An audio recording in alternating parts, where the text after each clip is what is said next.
Madame, Monsieur Yaorana, bienvenue dans votre journal. Voici les titres que nous allons développer ce soir. Le Télévao est à nouveau immobilisé, en cause des défaillances sur les moteurs de la navette. Aucune date de reprise n'a pour l'heure été communiquée, mais vous le verrez, la compagnie rassure les usagers sur les délais de remise en service du navire. Vahine, tu as des talents, c'est le nom de l'événement qu'organise demain dans le hall de l'Assemblée notre invité Armelle Merceron. Objectif, promouvoir et encourager les femmes dans leurs initiatives. Un mot de sport ensuite avec votre rubrique du jeudi, Théara Sport. Oriane Otefao a pris des nouvelles de nos athlètes à l'étranger. Au programme athlétisme, boxe et MMA.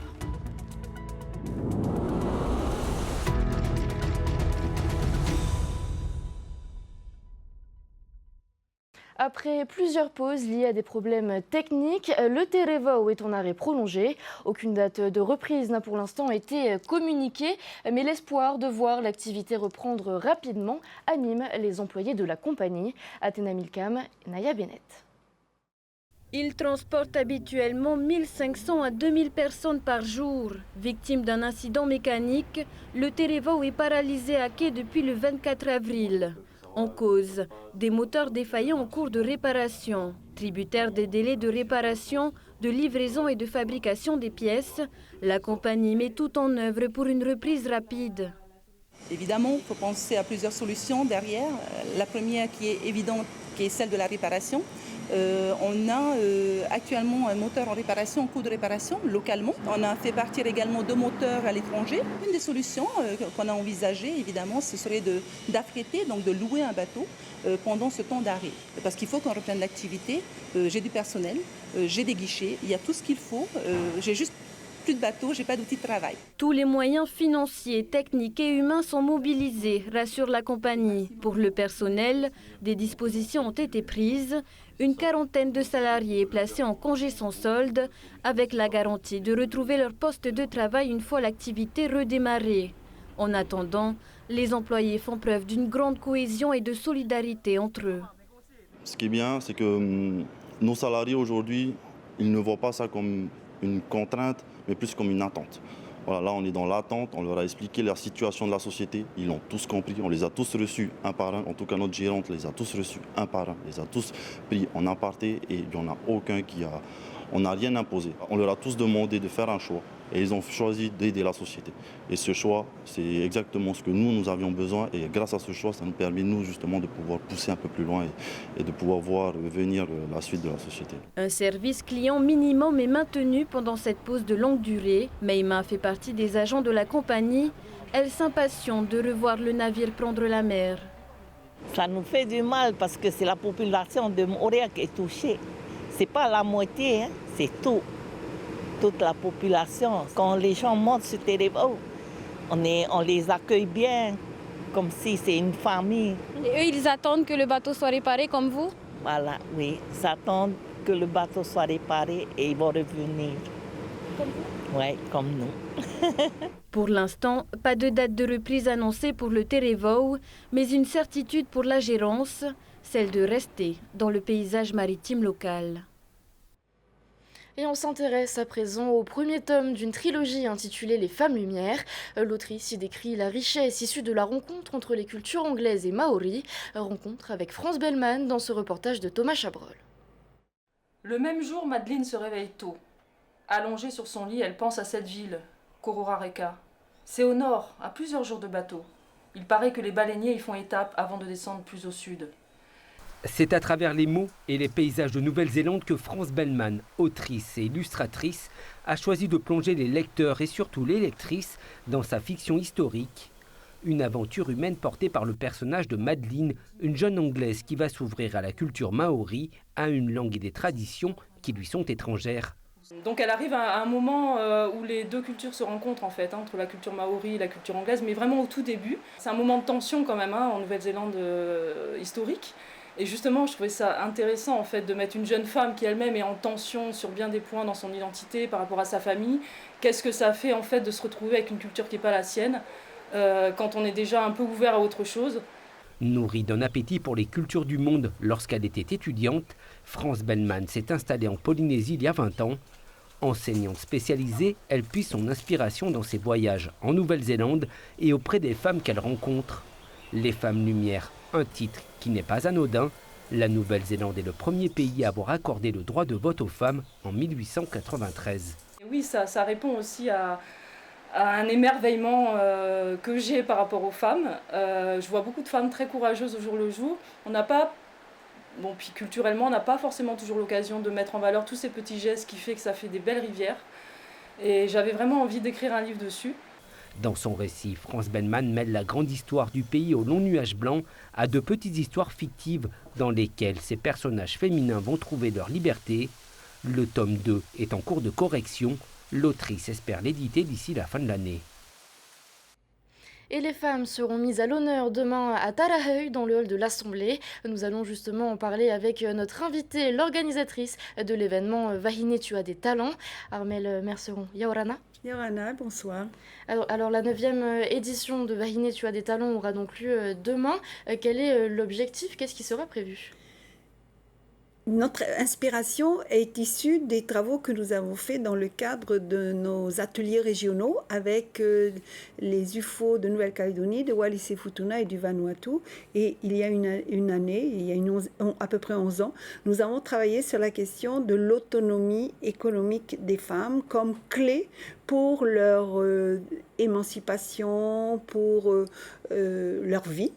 Et en revenant, donc, nous avons mis en application, et ça fait donc 9 ans que nous organisons cette journée qui consiste à réunir des femmes qui manquent de confiance en elles encore, qui manquent d'expérience et qui vont partager une préparation et une journée pendant laquelle elles vont travailler ensemble ou se côtoyer pour créer un événement, apprendre des relations commerciales, apprendre à organiser son stand, travailler à l'organisation aussi, puisqu'elles sont associées. Armelle Merceron, vous êtes membre de l'Union des femmes francophones d'Océanie. Les violences conjugales et intrafamiliales sont très répandues ici au Fénois. On sait que c'est dû à des facteurs culturels, économiques et sociaux. Malgré que nous sachions cela, au fil des années, la situation ne s'améliore pas. Comment l'expliquez-vous? Alors d'abord, je voudrais dire que c'est un phénomène qu'on trouve dans toutes les îles océaniennes. C'est vraiment un sujet que l'on retrouve à chaque fois que l'on échange avec les autres UFO. Et la violence, elle est le résultat de conflits ou de difficultés qui sont nés bien avant. Alors, bien sûr, il y a en partie, malheureusement, des espèces de reproduction d'une génération à l'autre, mais il y a aussi le fait que lorsque les femmes ne sont pas libres de leur choix ou quand elles ont du mal à s'affirmer, elles sont beaucoup plus fragiles et donc elles peuvent courir ce risque. Et nous, notre action, et en particulier cette journée Vahine, tu as des talents, elle est là aussi pour montrer aux femmes qu'elles peuvent avoir une autonomie économique et qu'en ayant une autonomie économique, elles améliorent les ressources de leur famille, mais également elles conquièrent une sorte de liberté, une liberté de décider de ce qu'elles peuvent faire de leur argent et de leur vie en général. L'un des objectifs de l'Union des femmes francophones, c'est d'œuvrer pour l'égalité hommes-femmes. Cet après-midi, à l'Assemblée de la Polynésie, une loi a été adoptée pour octroyer 11 ou 16 jours de congé paternité dans la fonction publique. Ça atteste d'une évolution de notre société. Comment le voyez-vous ? Nous sommes tout à fait favorables à ce genre de progrès parce que le mot que nous prononçons souvent, c'est de complémentarité. L'égalité ne veut pas dire opposition, ne veut pas dire que les femmes veulent être plus que les hommes. Dans la vie, il y a cette nécessaire complémentarité, que ce soit à la maison, que ce soit à l'école, que ce soit au travail. Donc cette complémentarité, elle peut aussi se retrouver à travers la naissance d'un enfant. Et un père qui a plus de temps pour tisser des liens dès la naissance avec son enfant sera sans doute un père qui plus tard sera plus impliqué dans le développement de son enfant. Donc nous sommes tout à fait favorables et on espère qu'un jour cela pourra s'étendre aussi au secteur privé. C'est en discussion justement. Vous avez un regard sur la condition des femmes au sens large en Océanie, vous l'avez brièvement abordé tout à l'heure. Y a-t-il des différences notables entre la Polynésie et les autres territoires? Peut-être qu'on pourrait s'inspirer de ce qui se fait chez nos voisins pour s'améliorer? Oui, on peut par certains aspects, mais on peut aussi constater que les Polynésiennes ont d'une certaine façon une chance. Je ne dis pas que tout est parfait, hein, on vient de parler de violence, parce que nous avons des droits qui sont reconnus à l'égal des garçons ou des hommes. C'est dans les textes fondamentaux de la République française, mais par contre, il y a souvent des difficultés à les mettre en application. Parce qu'il y a un ordre social, une organisation de la société, des traditions, une culture qui ont développé des rôles particuliers aux uns et aux autres. Par exemple, quand on regarde l'école, les garçons comme les filles vont à l'école et on ne fait pas de différence entre les uns et les autres. Donc ça devrait se prolonger au cours de la vie. Et voilà, et il faut donc éclairer les uns et les autres. Les femmes, alors aux femmes dire vous pouvez, et aux hommes, partageons. Il reste encore un grand travail à faire. Merci beaucoup d'avoir accepté notre invitation Merci beaucoup ce soir. Et à demain pour celles qui viendront. Et on continue de parler des femmes, mais celles-ci sont prétendantes au titre de Miss Dragon. Les candidates poursuivent leur préparation entre cuisine, sport et visites culturelles. Le planning est bien chargé. Vous allez le voir, cette année, le comité organisateur a souhaité inclure un volet historique. Le reportage de Jessica Doucet. Les vestiges de la distillerie d'Atimaono sont les témoins d'une autre époque, celle des premiers Chinois arrivés en Polynésie pour travailler dans les plantations de canne. Un pan de l'histoire de cette ville lointaine que connaît bien David Moux, un descendant de ces Chinois. Et il y a un canal pour faire marcher cette machine. C'est un honneur de les mettre devant, c'est nos ancêtres. À vous, les Tahitiens, les Chinois, les Popas, ils sont tous venus travailler ici.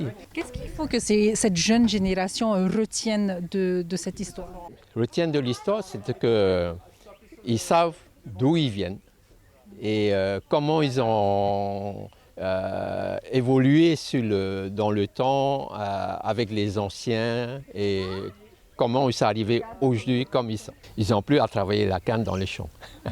On va dire que la vie est beaucoup plus facile pour cette génération? Trop facile. Les yeux rivés sur le décor, aussi beau que nostalgique, les candidates sont attentives au récit du guide. Elles découvrent avec stupéfaction les conditions de vie de ces Chinois, peut-être bien des ancêtres, arrivés pour travailler dans les champs de canne. Pour avoir tout ce qu'on a aujourd'hui, nos ancêtres ont quand même été très présents dans la culture aussi polynésienne. Donc ça a vraiment été une nouvelle pour nous et aussi de nous reconnecter à nos racines. J'avoue que ça a été très dur de se déplacer comme des Miss dans les champs de canne à sucre, mais aussi ça nous a permis de nous rapprocher et de mieux comprendre la vie qu'avaient nos ancêtres à l'époque. La visite aujourd'hui était vraiment gratifiante. Le fait de vraiment partager et rencontrer des nouvelles personnes, de comprendre notre histoire, d'où on est venu, les champs de canne à sucre, la distillerie, c'est vraiment notre histoire qu'on a partagée aujourd'hui. La vallée d'Atimaono regorge d'histoire. Les candidates profitent pleinement de cette visite. Grâce à cela, le comité Miss Dragon souhaite mettre en avant le volet historique et répondre à la question identitaire. Alors, plus les générations passent et moins on connaît comment se font les choses, les rites, pourquoi est-ce qu'on va par exemple au Kassan chaque année pour la fête des morts ou chaque année pour la nouvelle année. Et aussi, on oublie comment on est arrivé sur Tahiti. Donc, je pense que le site de l'ancienne romerie est quand même une belle opportunité pour découvrir comment on est arrivé, une des raisons pour lesquelles on est arrivé jusqu'à Tahiti. David Moux souhaite réhabiliter le site pour que l'histoire reste. Quant aux candidates, elles repartent riches de savoir et de découvertes. Cette expérience leur permettra très certainement de représenter fièrement leurs origines et leur culture. Et je vous emmène maintenant en Normandie, où il y a 80 ans, jour pour jour, le débarquement des troupes alliées marquait un tournant dans la Seconde Guerre mondiale. 8 Haïtiens issus du bataillon du Pacifique étaient présents. Aujourd'hui, l'exposition La belle histoire de Tahiti et ses îles a été organisée pour leur rendre hommage. Julien Panafieux et Wallis Glaise étaient sur place. Le chant des Tamaris volontaires, comme gravé dans l'histoire. Pendant la Seconde Guerre mondiale, le bataillon du Pacifique a été l'un de ceux qui a le plus combattu pendant la guerre, participant à la libération de l'Afrique du Nord, au débarquement en Italie, puis à la libération de la France. Une histoire qui ne doit pas tomber dans l'oubli. Alors c'est justement pour ne pas l'oublier que nous avons créé notamment cette stèle qui est là, qu'on a pu créer cet espace au cœur de la belle histoire de Tahiti et ses îles a été essentiel pour nous de voir des générations d'enfants découvrir, et la plupart des visiteurs ne connaissent pas cette histoire. Et oui, la Polynésie doit continuer à faire vivre les Aito au travers de l'histoire, je pense. Au total, 76 tamaris volontaires sont tombés pour sauver la France du nazisme. L'oncle de Terry était dans ce bataillon. Pour lui, ce chant, c'est l'âme des Polynésiens partis au combat. Ça symbolise tous nos grands-parents qui ont fait la guerre, qui sont partis à la guerre. Et en plus, cette chanson me rappelle aussi quand j'ai fait mon service militaire. Je sais que tous les nouveaux jeunes militaires qui rentrent dans l'armée à Tahiti apprennent cette chanson. Et ça va bien sur ce que nous sommes, quoi, aussi. Parmi ces figures incontournables et historiques du bataillon du Pacifique, Harry Wong Kim, il s'était engagé à l'âge de 16 ans en 1941, dernier survivant des tamaris volontaires. Il s'est éteint en octobre dernier. Garder en mémoire l'histoire des tamaris volontaires, c'est ne pas oublier ceux qui aimaient la France plus que leur propre vie. Et on termine ce journal en prenant des nouvelles de nos Aito à l'étranger. Place à Terra Sport.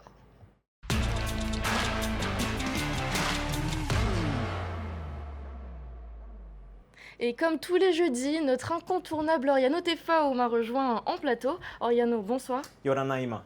Alors on commence avec de l'athlétisme, avec la délégation tahitienne qui participe aux Océanias de Fidji. Et oui, la compétition a commencé le week-end dernier à Suva. La fédération d'athlétisme y a envoyé une forte délégation composée de 38 athlètes âgés de 14 à 79 ans. Et nos athlètes ont déjà décroché une belle moisson de médailles, 22 en tout, dont 7 en or, 4 en argent et 11 en bronze. Et ce n'est pas fini puisqu'il reste encore 2 jours de compétition. Le Sud, bien entendu, bonne chance. Et on part en France maintenant du côté de Nantes où notre champion de boxe, Tautua Dauphin, a disputé son premier combat professionnel. Et oui, après un titre de champion du Pacifique en décembre dernier, Tautua est passé pro cette année. Il a commencé fort puisque le week-end dernier, il a remporté son premier combat avec la manière. Il bat un Géorgien plus expérimenté que lui. 57 combats à son palmarès, dont 23 victoires et 2 nuls. Tautua a triomphé par abandon de son adversaire avant la 4e reprise. On écoute tout de suite les impressions de notre champion. Et en face, voilà, on a boxé un Géorgien, un Géorgien dont le combat n'a pas été facile. Donc voilà, il a eu quand même 55 combats à son actif en professionnel, dont 43 combats en amateur. Et voilà, on a boxé un expérimenté de la boxe professionnelle. Donc il avait au moins 22 victoires à son actif et 33 défaites. Et voilà, on a su faire le travail qu'il fallait et on s'est donné à fond pour terminer la 3e reprise. Donc voilà, je tiens déjà à remercier aussi les coachs, le club, les partenaires d'entraînement et tous nos partenaires, nos sponsors, sans oublier le Nuna Maui qui nous suivent, qui nous soutiennent et qui nous envoient tous les manants de la Polynésie. Voilà. Et je tiens encore à vous solliciter pour ma carrière et en avançant ensemble, toujours ensemble les gars. Ous. Même discipline, mais autre pays, cette fois c'est le Canada. Pablo Renaud s'est imposé au Québec Open. Et oui, Pablo fait partie de ces jeunes combattants qui ont tout quitté pour vivre une aventure pugilistique à l'étranger. Et depuis 3 semaines, le boxeur de Montréal s'est installé au Canada. Le week-end dernier, il a participé au tournoi Québec Open. Après 2 combats remportés, il s'est adjugé une médaille d'or dans la catégorie des poids moyens. Félicitations aux champions. Et on termine avec du MMA. Florani combattra ce week-end, Oriano. Et oui, notre combattante professionnelle sera sur la fight card de l'Hexagone MMA ce samedi à Toulouse. Une étape importante pour Flor Hani puisqu'elle combattra pour le titre Flyweight. Elle affrontera Talita Soares en co-main event. On lui souhaite à elle aussi le meilleur pour son combat. Eh bien, merci beaucoup, Oriano Tefao. À la prochaine, Ima. Et c'est ainsi que s'achève cette édition. Merci à vous de l'avoir suivi. Juste après, retrouvez vos émissions Moana, Toua et Bien dans son phare et les conseils de Noémie. À partir de demain, Davidson Bennett reprend les commandes du JT. Quant à nous, on ne se retrouve pas lundi, mais d'ici quelques semaines. D'ici là, prenez soin de vous. On se quitte sur la prestation de l'école Tureraura au Taupitian Hay. Excellente soirée à tous.